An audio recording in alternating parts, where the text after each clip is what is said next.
छठी मैया, जय जय छठी मैया, जय जय छठी मैया, जय जय छठी मैया।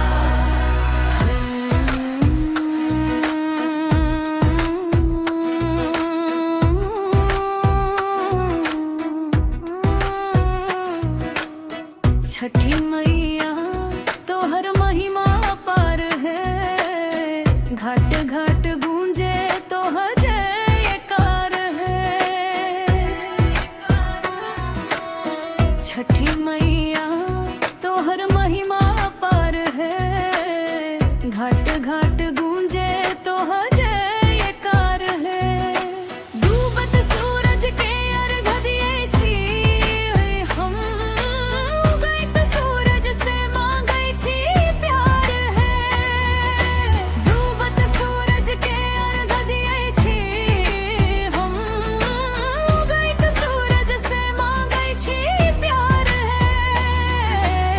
नदी किनार सजल घाट घाट दिया जरै छै, गुंजै प्रसाद नहाय खाय सन शुरू भेल पर्व। 4 दिन के पावन संवाद, कांस के सूप में फल फूल सजल, ठेकुआ के खुशबू अपार है।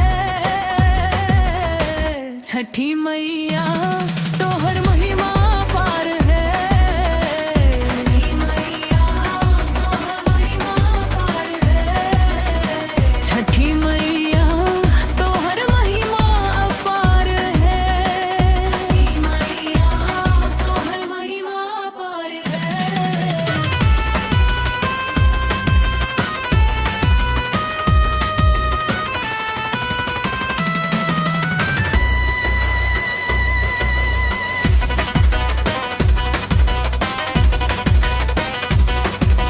सांझ पड़ते डूबत सूरज आवे, सुप में अर्घा ले सब जान जावे।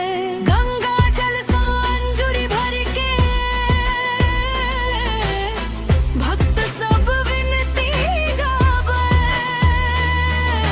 मन में बसल छै आस्था के जोत, हर दिल में उजियार है।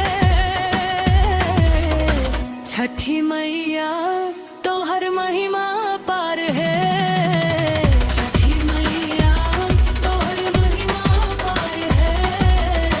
छठी मैया तो हर महिमा पार है। छठी मैया तो हर महिमा पार है।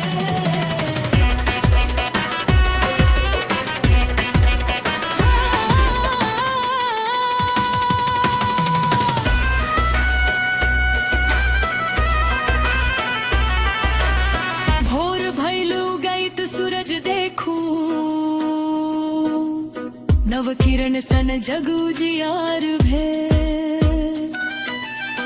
व्रती नारी हार